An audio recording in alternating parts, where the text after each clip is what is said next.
ਸੋ ਅੱਜ ਗੁਰਦੁਆਰਿਆਂ ਵਿੱਚ ਜਿਸ ਹਿਸਾਬ ਨਾਲ ਕਰਮ ਕਾਂਡਾਂ ਦੀ ਬਹੁਤ ਜ਼ਿਆਦਾ ਪ੍ਰਚਾਰ ਹੋ ਗਈ ਤੇ ਉਸ ਵਿੱਚ ਅਸੀਂ ਸਾਰੇ ਵੀ ਸ਼ਾਮਲ ਹੋਏ ਹਾਂ। ਅੱਜ ਕੀ ਕੁਝ ਚੱਲ ਰਿਹਾ ਤੇ ਕੀ ਕਰਨ ਦੀ ਲੋੜ ਹੈ। ਗੁਰੂ ਸਾਹਿਬ ਆਸਾ ਕੀ ਵਾਰ ਦੇ ਵਿੱਚ ਸੰਕੇਤ ਰਾਹੀਂ ਅਤੇ ਲਿਖ ਕੇ ਸਾਨੂੰ ਉਪਦੇਸ਼ ਕਰ ਰਹੇ ਨੇ ਕਿ ਇਹ ਚੀਜ਼ਾਂ ਨਹੀਂ ਹੋਣੀਆਂ ਚਾਹੀਦੀਆਂ, ਪਰ ਉਸ ਦੇ ਬਾਵਜੂਦ ਅਸੀਂ ਪੜ੍ਹਦੇ ਹਰ ਇੱਕ ਗੁਰਦੁਆਰੇ ਦੇ ਵਿੱਚ ਰੋਜ਼ ਸਵੇਰੇ ਆਸਾ ਕੀ ਵਾਰ ਦਾ ਕੀਰਤਨ ਹੁੰਦਾ ਹੈ। ਲੇਕਿਨ ਕੀ ਉਹੀ ਚੀਜ਼ ਦੇ ਖਿਲਾਫ ਜਦੋਂ ਕੋਈ ਚੀਜ਼ ਚੱਲ ਰਹੀ ਹੈ ਤਾਂ ਕਿਉਂ ਨਹੀਂ ਸਿੱਖ ਜਗਤ ਅੱਗੇ ਆ ਕੇ ਇਸ ਦੇ ਬਾਰੇ ਆਵਾਜ਼ ਬੁਲੰਦ ਕਰ ਰਿਹਾ। और इस संबंध में कुछ जानकारी लईए सरदार हरबंस सिंह कड़ोला तो जी। हरप्रीत जी, we have discussed the three sloks, lakh ਨੇਕੀਆਂ ਚੰਗਿਆਈਆਂ ji. then we discussed ਪੜ ਪੜ ਗੱਡੀ ਲੱਦੀ ਹੈ जी। then we discussed ਲਿਖ ਲਿਖ ਪੜਿਆ ਤੇਤਾ ਕੜਿਆ। ਗੁਰਮਤਿ ਸਿਧਾਂਤਾਂ ਦੇ ਵਿਚਾਰ ਜਿਹੜੀ ਕੀਤੀ ਆਪਾਂ जी, ਇਸ ਵਿਚਾਰ ਨੂੰ ਜੋ ਅੱਜ ਇਸ ਵਿਚਾਰ ਦੇ ਸੰਦਰਭ ਵਿੱਚ ਮੈਂ ਪੰਜਾਬੀ ਦੇ ਵਿੱਚ 5 ਮਿੰਟ ਤੁਹਾਡੇ ਨਾਲ ਵਿਚਾਰ ਕਰਨਾ ਚਾਹਾਂਗਾ। ਇਹ ਬਈ ਅੱਜ ਸਾਡੇ ਗੁਰਧਾਮਾਂ ਤੇ ਗੁਰਦੁਆਰਿਆਂ ਅੰਦਰ ਜੋ ਹੋ ਰਿਹਾ ਉਸ ਪੱਖੋਂ ਮੈਂ ਤੁਹਾਡੇ ਨਾਲ ਇੱਕ ਥੋੜੀ ਵਿਚਾਰ ਕਰਨੀ ਚਾਹਨਾ ਜੀ।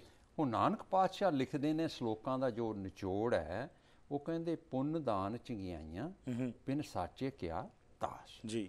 ਤਾਸ਼ ਇਹ ਕਰਨ ਦਾ ਕੋਈ ਲਾਭ ਨਹੀਂ ਹੈ। ਅਗਰ ਇਹ ਕਰਦਿਆਂ ਸਿੱਖ ਸਚਿਆਰਾ ਨਹੀਂ ਹੋਇਆ ਤਾਂ ਇਹ ਕਰਮਕਾਂਡ ਹੈ ਜੀ ਤੇ ਇਹ ਇੱਕ ਰਿਚੁਅਲ ਹੈ ਜੀ। ਲੱਖ ਨੇਕੀਆਂ ਚੰਗਿਆਈਆਂ ਲੱਖ ਪੁੰਨਾ ਪ੍ਰਵਾਨ। ਉਹ ਕਹਿੰਦੇ ਵੀ ਕਿੰਨੇ ਵੀ ਧਰਮ ਦੇ ਕੰਮ ਕਰ ਲਵੋ, ਦਾਨ ਪੁੰਨ ਕਰ ਲਵੋ, ਆਪਣੀ ਬੱਲੇ ਬੱਲੇ ਕਰਵਾ ਲਓ ਜੀ। ਲੱਖ ਤੱਕ ਉੱਪਰ ਤੀਰਥਾਂ ਹਜ਼ਾਰਾਂ ਤੀਰਥਾਂ ਤੇ ਯਾਤਰਾ ਕਰ ਆਓ ਤੁਸੀਂ, ਪੜ ਪੜ ਗੱਡੀ ਲੱਦੀਏ, ਪੜ ਪੜ ਕਰੀਏ ਸਾਥ, ਹਜ਼ਾਰਾਂ ਧਾਰਮਿਕ ਪੁਸਤਕਾਂ ਦਾ ਰਟਨ ਕਰ ਲਓ, ਸਾਰੀ ਉਮਰ ਪੜ੍ਹਦੇ ਰਹੋ, ਸੁਖਮਨੀ ਸਾਹਿਬ ਦੇ ਤੁਸੀਂ ਪਾਠ ਕਰਦੇ ਰਹੋ ਜੀ। ਹੋਰ ਗਿਆਨਵਾਨ ਗਿਆਨ ਦੀਆਂ ਚਰਚਾਂ ਕਰਦੇ ਰਹੋ, ਖੰਡ ਪਾਠ ਦੀਆਂ ਲੜੀਆਂ ਤੁਸੀਂ ਲਾਉਂਦੇ ਰਹੋ, ਨੰਗੇ ਫਿਰੀ ਚੱਲੋ, ਭੁੱਖੇ ਰਹੋ, ਮੌਨ ਧਾਰੀ ਰੱਖੋ। ਤੇ ਇਹ ਨਹੀਂ ਕਿ ਇਹ ਨਹੀਂ ਕਰਨੀਆਂ ਜੀ ਅਸੀਂ ਗੱਲਾਂ, ਪਰ ਬਾਬਾ ਨਾਨਕ ਸੇਜ਼ ਨਾਨਕ ਮਤੀ ਮਿਥਿਆ ਕਰਮ ਸੱਚਾ ਨਿਸ਼ਾਨ ਜੀ। ਇਹ ਸਾਰੇ ਕੁਝ ਕਰਨ ਦਾ ਕੋਈ ਲਾਭ ਨਹੀਂ, ਫਾਇਦਾ ਨਹੀਂ, ਵਰਥਲੈਸ ਨੇ, ਵੇਸਟ ਆਫ ਟਾਈਮ ਹੈ, ਮਨੀ ਆ। ਅਗਰ ਸਾਡੇ ਕਰਮ ਸੱਚਾ ਨਿਸ਼ਾਨ ਸਚਿਆਰਾ ਨਹੀਂ ਬਣਿਆ ਜੀ, ਗੁਰੂ ਦੇ ਦੱਸੇ ਅਧਿਆਤਮਿਕ ਰਾਸਤੇ ਮਾਰਗ ਤੇ ਨਹੀਂ ਚੱਲਿਆ, ਆਪਾ ਭਾਵ ਨਹੀਂ ਗਵਾਇਆ, ਹੁਕਮ ਅੰਦਰ ਚੱਲਣਾ ਨਹੀਂ ਸਿੱਖਿਆ, ਰੱਬੀ ਗੁਣਾਂ ਦਾ ਧਾਰਨੀ ਨਹੀਂ ਹੋਇਆ, ਤੇਰੇ ਅੰਦਰ ਤੇਰੇ ਕਰਮ ਨਿਰਮਲ ਨਹੀਂ ਹੋਏ, ਨਾਨਕ ਲੇਖੇ ਇੱਕ ਗੱਲ ਔਰ ਹਉਮੈ ਚਖਣਾ ਚਾਹ। ਕਰਮਕਾਂਡ ਨੇ ਹਉਮੈ ਨੂੰ ਪੱਠੇ ਪਾਉਣ ਵਾਲੀ ਗੱਲ ਹੈਗੀ। ਰਾਈਟ। ਇਹਨਾਂ ਸ਼ਲੋਕਾਂ ਦਾ ਗਾਇਨ ਹਰਪ੍ਰੀਤ ਜੀ ਰੋਜ਼ 7 ਦਿਨ ਸਾਰੀ ਦੁਨੀਆ ਦੇ ਵਿੱਚ ਹੋ ਗੁਰਦੁਆਰੇ 'ਚ ਹੁੰਦਾ ਜੀ। ਬਿਲਕੁਲ। ਸਿੱਖਾਂ ਦੇ ਕਿਰਦਾਰ ਨੂੰ ਵੇਖਦਿਆਂ ਸਾਨੂੰ ਇਹ ਆਖਣਾ ਪਏਗਾ ਸਾਡੇ ਗੁਰਧਾਮਾਂ ਤੇ ਗੁਰਦੁਆਰਿਆਂ ਅੰਦਰ ਤਾਂ ਫਿਰ ਕਰਮਕਾਂਡ ਹੀ ਹੋ ਰਿਹਾ ਜੀ। ਜੇ ਸਾਡੀ ਕਿਰਦਾਰ ਉੱਚਾ ਨਹੀਂ ਹੋਇਆ, ਉਹ ਗੱਲਾਂ ਸਾਡੇ ਜੀਵਨ ਦੇ ਵਿੱਚੋਂ ਰਿਫਲੈਕਟ ਨਹੀਂ ਹੋਈਆਂ, ਤਾਂ ਸਾਨੂੰ ਕਹਿਣਾ ਪਵੇਗਾ ਕਿ ਅਸੀਂ ਫਿਰ ਕਰਮਕਾਂਡ ਤੇ ਇਹ ਰਿਚੁਅਲੀ ਕਰ ਰਹੇ ਹਾਂ ਇਹ ਜਿਹੜੇ ਸਾਡੇ ਗੁਰਧਾਮਾਂ ਤੇ ਗੁਰਦੁਆਰਿਆਂ ਦੇ ਵਿੱਚ। ਅੱਛਾ, I share with you first hand experience in this respect you mention ਜੀ। ਮੈਂ ਇੱਕ ਹਰਪ੍ਰੀਤ ਜੀ ਪ੍ਰਧਾਨ ਜੀ ਨੂੰ ਬੇਨਤੀ ਕੀਤੀ ਵੀ ਦੇਖੋ ਆ ਸਾਡੇ ਜਿਹੜੇ ਅੰਧ ਵਿਸ਼ਵਾਸ ਰਿਚੁਅਲਸ ਨੇ ਇਹ ਗੁਰਦੁਆਰਿਆਂ ਦੇ ਵਿੱਚ ਹੋ ਰਹੇ ਨੇ ਇੰਨੇ, ਬਈ ਸਾਨੂੰ ਇਹਦੇ ਬਾਰੇ 'ਚ ਕੁਛ ਰੋਕ ਚਾਹੀਦੀ ਹੈ, ਸਾਰੇ 'ਚ ਸੋਚਣ ਦੀ ਲੋੜ ਹੈ। ਉਹ ਕਹਿਣ ਲੱਗੇ ਜੀ ਇਹ ਨਹੀਂ ਹਟਣੇ, ਇਹ ਜਿਹੜੀਆਂ ਬੀਬੀਆਂ ਨੇ ਨਾ ਇਹ ਨਹੀਂ ਹਟਣ ਦਿੰਦੀਆਂ। ਦੇਖੋ ਜੀ ਕੀਰਤਨੀਆਂ ਨੂੰ ਜਿਵੇਂ ਤੁਸੀਂ ਗੱਲ ਕਰਦੇ ਸੀ, ਘਰੇ ਲਿਜਾ ਕੇ ਪ੍ਰਸ਼ਾਦ ਛਕਾਉਂਦੇ ਨੇ ਤੇ ਸੁਖਣੀਆਂ ਦੀ ਆਸਾਂ ਕਰਦੇ ਨੇ, ਕਾਰ ਲਈ ਉਹਦੀ ਅਰਦਾਸ ਕਰਦੇ ਹੋ, ਘਰ ਬਣਿਆ ਉਹਦੀ ਅਰਦਾਸ ਕਰਦੇ ਹੋ, ਤੇ ਸਾਨੂੰ ਕੋਈ ਸ਼ਬਦ ਦੇ ਦਿਓ, ਸਾਡਾ ਮੁਕੱਦਮਾ ਜਿੱਤਿਆ ਜਾਏ, ਪੁੱਤਰ ਦੀ ਦਾਤ ਮਿਲ ਜਾਏ, ਸੁਖਮਨੀ ਸਾਹਿਬ ਦੇ ਪਾਠ ਕਰਾਉਂਦੇ। ਇਹ ਤਾਂ ਬਹੁਤ ਕੁਝ ਹੋ ਰਿਹਾ। ਕਹਿੰਦੇ ਹੋ ਰਿਹਾ ਜੀ। ਮੈਂ ਕਿਹਾ ਜੀ ਇਹ ਤੇ ਸਾਹਮਣੇ ਹੋ ਰਿਹਾ, ਸਾਡੇ ਰਾਗੀ ਜਿਹੜੇ ਪ੍ਰਚਾਰਕ ਨੇ ਉਹ ਕਰਦੇ ਨੇ ਤੇ ਇਹ ਤੇ ਤੁਹਾਡੇ ਸਾਹਮਣੇ ਹੋ ਰਿਹਾ, ਫਿਰ ਇਹਨੂੰ ਬੰਦ ਕਰੋ। ਤੇ ਮੈਨੂੰ ਕਹਿੰਦੇ ਤੂੰ ਦੇਖ ਪੜ੍ਹਿਆ ਲਿਖਿਆ ਹੈਗਾ, ਸਾਂਝਾ ਬੰਦਾ ਹੈਗਾ, ਤੇ ਮੈਂ ਤੈਨੂੰ ਅਸਲੀਅਤ ਦੱਸ ਦਿੰਦਾ। ਹੀ ਵਾਸ ਵੈਰੀ ਕੈਂਡਿਡ। ਉਹ ਕਹਿੰਦੇ ਵੀ ਇਹ ਸਾਰੇ ਪਾਸੇ ਹੀ ਹੋ ਰਿਹਾ। ਹੁਣ ਕੀਰਤਨੀ ਜਿਹੜੇ ਪ੍ਰਚਾਰਕ ਨੇ ਉਹਨਾਂ ਨੂੰ ਅਸੀਂ ਪੈਸਾ ਤਾਂ ਦਿੰਦੇ ਕੋਈ ਨਹੀਂ, ਉਹ ਆਪਣਾ ਖਰਚਾ ਕਰਕੇ ਆਪ ਆਉਂਦੇ ਹੈਗੇ ਨੇ, ਅਸੀਂ ਸੈਂਟ ਨਹੀਂ ਦਿੰਦੇ ਉਹਨਾਂ ਨੂੰ। ਤੇ ਉਹਨਾਂ ਨੇ ਤਾਂ ਡਾਲਰ ਕਮਾਉਣੇ ਨੇ, ਉਹ ਜਿਸ ਤਰ੍ਹਾਂ ਵੀ ਮਰਜ਼ੀ ਕਮਾਏ ਜਾਣ। ਉਹਨਾਂ ਨੂੰ ਗੁਰਮਤਿ ਦੇ ਨਾਲ ਜੋੜਨ ਨਾਲ ਕੋਈ ਸੰਬੰਧ ਨਹੀਂ ਹੈ। ਉਹਨਾਂ ਨੇ ਤਾਂ ਇਹ ਕੰਮ ਜਿਹੜੇ ਕਰਨੇ ਨੇ ਕਿਉਂਕਿ ਉਹਨਾਂ ਦੀ ਮਜਬੂਰੀ ਹੈ। ਮੈਂ ਫਿਰ ਉਹਨਾਂ ਨੂੰ ਜਾ ਕੇ ਭਾਈ ਸਾਹਿਬਾਂ ਨੂੰ ਪੁੱਛਿਆ ਜੀ ਪ੍ਰਚਾਰਕ ਨੂੰ ਤੇ ਗ੍ਰੰਥੀਆਂ ਨੂੰ ਰਾਈਟ ਵੀ ਦੇਖੋ ਭਾਈ ਆਹ ਗੱਲ ਹੈ, ਇੱਥੇ ਕਰਮਕਾਂਡ ਇਸ ਤਰ੍ਹਾਂ ਦੇ ਹੋ ਰਹੇ ਹੈਗੇ ਨੇ, ਤੇ ਉਹ ਕਹਿੰਦੇ ਸਾਡੀ ਮਜਬੂਰੀ ਆ, ਅਸੀਂ ਲੱਖ ਲੱਖ ਖਰਚ ਕਰਕੇ ਆਏ ਹਾਂ, ਸਾਨੂੰ ਤਾਂ ਫਿਕਰ ਪਿਆ ਵੀ ਸਾਡਾ ਇਹ ਖਰਚਾ ਕਿੱਦਾਂ ਪੂਰਾ ਹੋਇਆ। That's right. ਫਿਰ ਮੈਂ ਹਰਪ੍ਰੀਤ ਜੀ ਉਹਨਾਂ ਨਾਲ ਕਿਹਾ ਵੀ ਦੇਖੋ ਭਲਿਓ, ਤੁਸੀਂ ਗੁਰੂ ਦੇ ਵਜ਼ੀਰ ਹੋ ਜੀ, ਤੁਸੀਂ ਕੀਰਤਨ ਕਰਦੇ ਹੋ, ਗੁਰੂ ਸਾਹਿਬ ਗੁਰਦੁਆਰੇ ਦੇ ਅੰਦਰ ਕੀਰਤਨ ਕਰਦੇ ਆ, ਜੇ ਤੁਹਾਨੂੰ ਤੁਹਾਡਾ ਕਿਰਾਇਆ ਵੀ ਮਿਲੇ, ਤੁਹਾਨੂੰ ਤਨਖਾਹ ਵੀ ਮਿਲੇ ਜੀ, ਫਿਰ ਤੁਸੀਂ ਆਪਣੀ ਜ਼ਿੰਮੇਵਾਰੀ ਨਿਭਾਓਗੇ। Very right. ਦੇਖੋ ਨਿਭਾਉਣਗੇ ਨਹੀਂ ਨਿਭਾਉਣਗੇ ਵੱਖਰੀ ਗੱਲ ਹੈ, ਪਰ ਉਹ ਕਹਿੰਦੇ ਜੀ ਦੇਖੋ ਸਾਨੂੰ ਜੇ ਇਹ ਫਿਕਰ ਨਾ ਹੋਵੇ ਤੇ ਅਸੀਂ ਆਪਣੀ ਜ਼ਿੰਮੇਵਾਰੀ ਨਿਭਾਵਾਂਗੇ। ਅਸੀਂ ਲੋਕਾਂ ਨੂੰ ਫਿਰ ਤੇ ਮੈਂ ਕਿਹਾ ਵੀ ਗੁਰਦੁਆਰੇ ਸਾਹਿਬਾਨਾਂ ਨੂੰ ਤੁਹਾਨੂੰ ਦੱਸਣਾ ਚਾਹੀਦਾ ਵੀ ਜੇ ਤੁਸੀਂ 4 ਮਹੀਨੇ ਇੱਥੇ ਰਹਿਣਾ ਨਾ, ਅਸੀਂ ਦੇਖਣਾ ਕਿ ਤੁਸੀਂ ਕਿੰਨੇ ਕੁ ਲੋਕਾਂ ਨੂੰ ਕਰਮਕਾਂਡਾਂ ਤੋਂ ਹਟਾਉਂਦੇ ਹੋ, ਐਬਸੋਲੂਟਲੀ ਕਿੰਨੇ ਕੁ ਲੋਕਾਂ ਨੂੰ ਗੁਰਮਤਿ ਦੇ ਨਾਲ ਜੋੜਦੇ ਹੋ। ਇਹ ਤੁਹਾਡਾ ਟੈਸਟ ਹੈ, ਇਹ ਤੁਹਾਡਾ ਆਬਜੈਕਟਿਵ ਹੈ, ਇਹ ਤੁਹਾਡੀ ਜ਼ਿੰਮੇਵਾਰੀ ਹੈ, ਪਰ ਇਹ ਸਾਰਾ ਕੁਝ ਸਾਡੇ ਸਾਹਮਣੇ ਹੋ ਰਿਹਾ ਹੈ। Well, it's happening, and strangely enough, I would like to mention here in front of all our viewers today that one of the Gurdwara Sahib was sponsoring this program because we are not aligned with any group or any thought. Our purpose in this program is to reflect what is being told in Gurbani, the basic fundamentals of Gurbani. And that Gurdwara Sahib sponsored us for a while, and later on they just stopped. And I went and talked to them. I said, why? What is the purpose? Because as we are not getting any grants from the government, we are based on the support of the people only and our advertisers.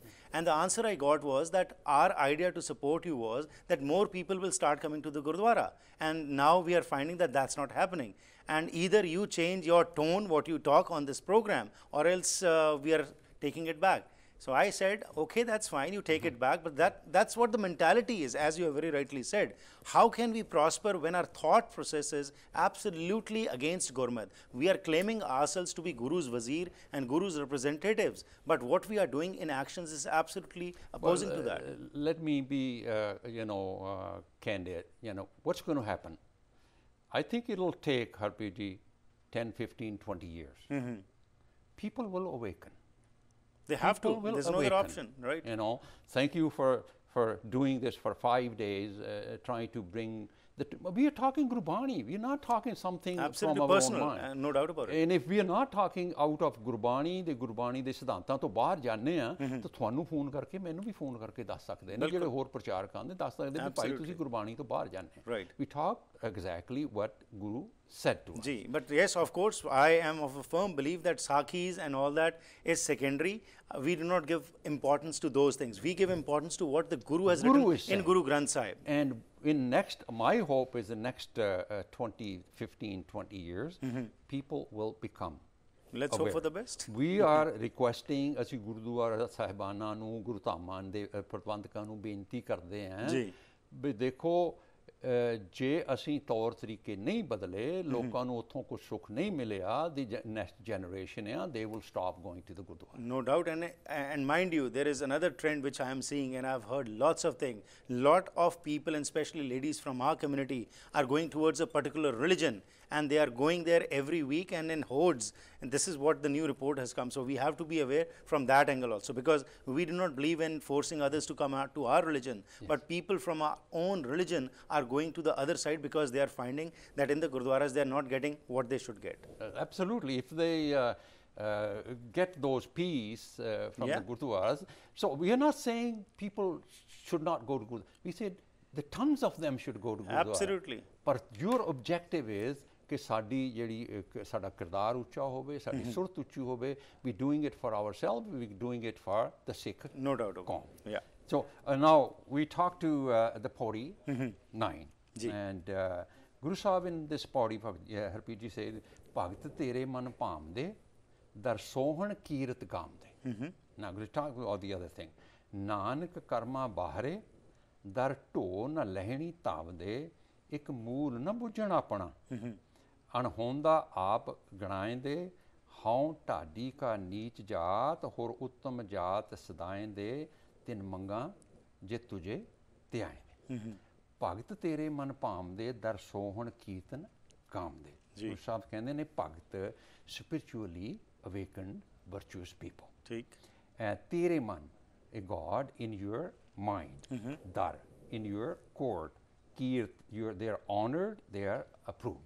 Guru says those chosen spiritual those who have chosen the spiritual path, spiritually awakened, they become virtuous devotees, are honored in the house of God, they are honored in the house of Baba Nanak. जी ਦਰ ਸੋਹਣ ਕੀਰਤ ਗਾਮ ਦੇ ਰੱਬ ਦੇ ਦਰ ਤੇ ਪ੍ਰਵਾਨ ਹੋਣਾ means that means ਵੀ ਰੱਬ ਦੇ ਦਰ ਤੇ ਪ੍ਰਵਾਨ ਹੋਣਾ, ਰੱਬ ਦੇ ਦਰ ਤੇ ਪ੍ਰਵਾਨ ਹੋਣਾ means living the truth, ਜੀ being a virtuous ਗੁਰਸਿੱਖ, surrender to the ਹੁਕਮ the ਰੱਬੀ ਪਾਣਾ, ਸਹਿਜ ਅਵਸਥਾ ਅੰਦਰ ਜਿਉਣਾ ਹੀ ਗੁਰ ਦੇ ਦਸ ਤੇ ਪ੍ਰਵਾਨ ਹੋਣਾ ਹੈ ਜੀ living in bliss, peace and happiness.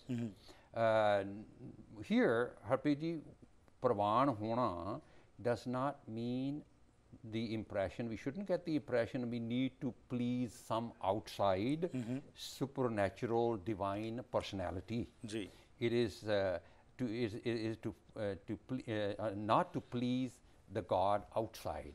It is to please the God within. Ji Live the truth, otherwise we fall into the traps of pleasing God, doing all kinds of rituals. right God does not need to be pleased, and we do this for our own well-being, to create a better world. right Nanak ਕਰਮਾਂ ਬਾਹਰੇ ਦਰ ਢੋ ਨਾ ਲਹਿਣੀ ਧਾਮ ਦੇ, ਗੁਰੂ ਸਾਹਿਬ ਦੇ ਕਰਮਾਂ ਬਾਹਰੇ is ignorant, ਅਗਿਆਨੀ, egoistic, ਜੀ ਲੈਣੀ ਧਾਮ ਦੇ suffer in pain and worries. ਜੀ Guru says those who ignore the truth continue to suffer in pain, stress, depression. This is their own choice. God did not push them That's to right. suffer, as we talk. ਇੱਕ ਮੂਲ ਨਾ ਬੂਝਣਾ ਆਪਣਾ. Guru says that those who never realize the purpose of life, who I am, what I am here, ਮਨ ਤੋਂ ਜੋਤ ਸਰੂਪ ਕਦੇ ਪਹਿਚਾਣਿਆ ਨਹੀਂ. ਜੀ ਜੋਤ is within, divine light is Right. within. Absolutely. So we'll continue with the discussion in our next episode about how to, because as you said, we have not to appease God, but who to appease, and what is the Gurbani telling us on this particular aspect, what Guru Sahib is telling us in the further sloks and pauris. We'll continue with our discussion. Thank you very much for your time. Waheguru Ji ka Khalsa, Waheguru Ji ki Fateh. ਸੋ ਅੱਜ ਜਿਸ ਵਿਸ਼ੇ 'ਤੇ ਅਸੀਂ ਗੱਲਬਾਤ ਕੀਤੀ, ਆਸਾ ਕੀ ਵਾਰ ਦੇ ਵਿੱਚ ਗੁਰੂ ਸਾਹਿਬ ਸਾਨੂੰ ਇਹੀ ਹਦਾਇਤ ਕਰਦੇ ਨੇ ਕਿ ਅਸੀਂ ਉਸ ਸੱਚ ਨੂੰ ਸਮਝ ਸਕੀਏ। ਇਹ ਸੱਚ ਨੂੰ ਪਛਾਣਨ ਵਾਸਤੇ ਸਾਨੂੰ ਆਪ ਹੀ ਯਤਨ ਕਰਨੇ ਪੈਣਗੇ। ਅੱਜ ਗੁਰਦੁਆਰਿਆਂ ਵਿੱਚ ਜੋ ਕੁਝ ਹੋ ਰਿਹਾ ਹੈ, ਉਸ ਵਿੱਚ ਜਿੱਥੇ ਸਾਨੂੰ ਲੱਗਦਾ ਹੈ ਕਿ ਮਨਮਤ ਚੱਲ ਰਹੀ ਹੈ, ਉਸ ਵਾਸਤੇ ਆਵਾਜ਼ ਬੁਲੰਦ ਕਰੀਏ। ਇਹ ਕਿਉਂਕਿ ਅਸੀਂ ਹੀ ਉੱਥੇ ਆਪਣੇ ਆਪ ਜਾ ਕੇ ਰਿਪਰੈਜ਼ੈਂਟੇਟਿਵ ਸਾਡੇ ਵਿੱਚੋਂ ਹੀ ਜਾਂਦੇ ਨੇ, ਕੋਈ ਬਾਹਰੋਂ ਨਹੀਂ ਆਉਂਦੇ ਹੈਗੇ। ਸੋ ਜੇਕਰ ਅਸੀਂ ਚਿੰਤਤ ਹਾਂ ਕਿ ਸਾਡੇ ਆਲੇ ਦੁਆਲੇ ਕੁਝ ਗਲਤ ਹੋ ਰਿਹਾ ਹੈ, ਤਾਂ ਉਸ ਵਾਸਤੇ ਆਓ ਸਾਰੇ ਯਤਨ ਕਰੀਏ। ਕਿਸੇ ਦੂਸਰੇ ਨੂੰ ਸਿਰਫ ਬਲੇਮ ਗੇਮ ਵਿੱਚ ਹੀ ਨਾ ਪੈ ਜਾਈਏ। ਇਸ ਨੂੰ ਠੀਕ ਕਰਨ ਵਾਸਤੇ ਜੋ ਆਪਣਾ ਰੋਲ ਨਿਭਾ ਸਕਨੇ ਆ, ਉਸ ਦੇ ਉੱਤੇ ਜ਼ਰੂਰ ਧਿਆਨ ਦਈਏ। ਪ੍ਰੋਗਰਾਮ ਦੀ ਕਰਦੇ ਇੱਥੇ ਹੀ ਸਮਾਪਤੀ ਜੀ। ਫੀਡਬੈਕ ਲਈ 604 603 7555 ਜਾਂ ਫਿਰ ਈਮੇਲ ਰਾਹੀਂ harpreet@akaltv.com 'ਤੇ ਸੰਪਰਕ ਕਰ ਸਕਦੇ ਹੋ। ਕਿਸੇ ਵਜ੍ਹਾ ਨਾਲ ਤੁਸੀਂ ਇਹ ਪ੍ਰੋਗਰਾਮਸ ਨਹੀਂ ਦੇਖ ਸਕ ਰਹੇ ਤਾਂ youtube.com/harpreet Singh Show 'ਤੇ ਵੀ ਜਾ ਕੇ ਦੇਖ ਸਕਦੇ ਹੋ। ਅਤੇ ਨਾਲ ਹੀ ਤੁਹਾਨੂੰ ਸਭ ਨੂੰ ਪਤਾ ਹੈ ਕਿ ਹੁਣ ਇਹ ਪ੍ਰੋਗਰਾਮਸ ਤੁਸੀਂ ਬੈਲ TV ਦੇ ਉੱਤੇ ਵੀ ਦੇਖ ਸਕਦੇ ਹੋ। ਸਾਰੇ ਕੈਨੇਡਾ ਭਰ ਵਿੱਚ ਬੈਲ TV ਦੇ ਉੱਤੇ ਵੀ ਇਹ ਪ੍ਰੋਗਰਾਮਸ ਤੁਸੀਂ ਹਰ ਰੋਜ਼ ਦੇਖ ਸਕਦੇ ਹੋ। ਲੈਣਾ ਆ ਗਿਆ, ਫਿਰ ਮੁਲਾਕਾਤ ਕਰਾਂਗੇ। ਤਦ ਤੱਕ ਗੁੱਡ ਬਾਏ।